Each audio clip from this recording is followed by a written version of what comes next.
नमस्कार, जोहार। आप देख रहे हैं डैश न्यूज झारखंड और मैं हूं राधा। जेपीएससी और जेएसएससी भर्ती परीक्षाओं में कथित अनियमितताओं को लेकर झारखंड में विरोध प्रदर्शन लगातार जारी है। इसी कड़ी में गिरिडीह में भारतीय जनता युवा मोर्चा ने आक्रोश पैदल मार्च निकालकर समाहरणालय के समक्ष प्रदर्शन किया। आपको बता दें, प्रदर्शनकारी ने निष्पक्ष जांच, दोषियों पर कड़ी कार्रवाई और अभ्यर्थियों को न्याय दिलाने की मांग करते हुए राज्यपाल के नाम ज्ञापन भी सौंपे। इस दौरान भाजपा नेताओं ने क्या कुछ कहा, पहले सुनिए इस वीडियो में। भारतीय जनता युवा मोर्चा गिरिडीह समाहरणालय में प्रदर्शन किया गया छात्रों के साथ, और यहाँ उपायुक्त महोदय के माध्यम से राज्यपाल महोदय को ज्ञापन दिया गया कि जेपीएससी में या सीजीएल में जिस तरह से छात्रों के साथ अन्याय कर रही है ये सरकार, नौकरियां बेचने के कार्य कर रही है।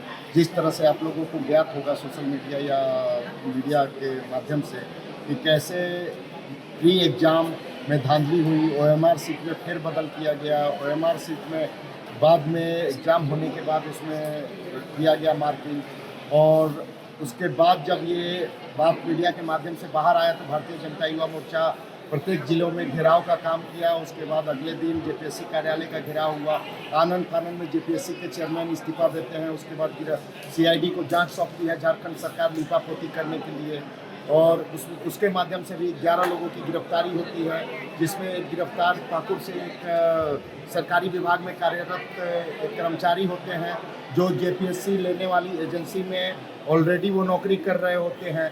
उसके बाद परसों आपने देखा होगा कि एक छात्र गिरफ्तार हुआ हजारीबाग से। वो छात्र अपने से एक्सेप्ट किया है, आपके मीडिया के माध्यम से ही पता चला कि उसने 40 क्वेश्चन सही करने के बाद भी उसको ओएमआर सीट चेंज करके उसको ज़्यादा मार्क्स मिले हैं। उसने एक्सेप्ट भी कर लिया। बातें बाहर निकल के आ रही है, पता चल रहा है कि होटल बुक होता था, वहाँ ओएमआर सीट चेंज किए जाते थे। उसके बाद भी अभी तक सरकार जो है मौन है। बस जो है युवा मोर्चा के दबाव आने के बाद उन्होंने जो आनंद फानंद में मेंस एग्जाम ले रही थी, मेंस एग्जाम को उसने स्थगित किया। अभी तक प्री एग्जाम कैंसिल नहीं किया है। और इनकी दोहरी नीति, जो कांग्रेस और जेएमएम की दोहरी नीति है, जिस तरह से राहुल गांधी खड़े होकर वहां कर रहे थे कि दिल्ली में संसद भवन के सामने लौटने का दिखावा नाटक कर रहे थे, और आज जब उनकी सरकार में यहाँ उनके आंखों नाकों के तले यहाँ पे जब भ्रष्टाचार हो रहा है, सीधे सीधे जेपीएससी की नौकरी बेची जा रही है, सीजीएल की नौकरी बेची जा रही है, छात्र रांची में आंदोलन पे बैठे हुए हैं, तब इनको नहीं दिखाई पड़ रहा है। तो ये दोहरी नीति नहीं चलती। भारतीय जनता पार्टी के उन्होंने रिस्पॉन्सिबिलिटी लेते हुए, छात्रों को विश्वास में लेते हुए उन्होंने अपना इस्तीफा धर्मेंद्र प्रधान जी ने दिया।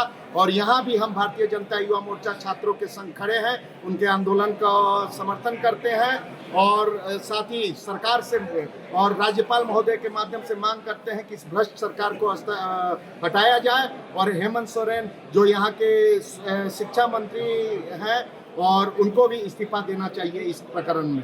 ये सीधे सीधे छात्रों के साथ अन्याय है।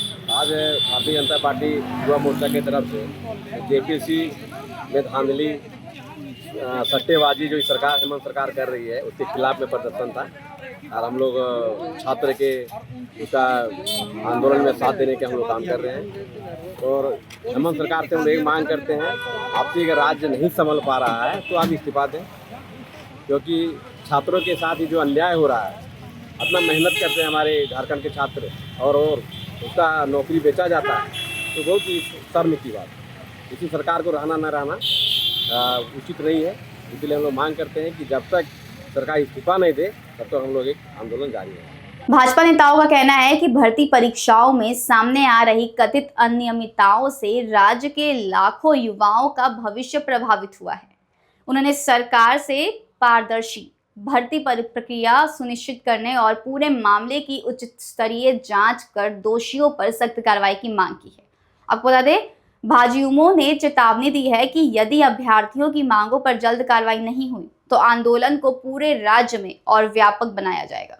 फिलहाल जेपीएससी जेएसएससी को लेकर प्रदेश में राजनीतिक माहौल गरमाया हुआ है, और अब सभी की नजर सरकार के अगले कदम पर टिकी है। और ऐसे ही तमाम खबरों के लिए देखते रहे डैश न्यूज। धन्यवाद।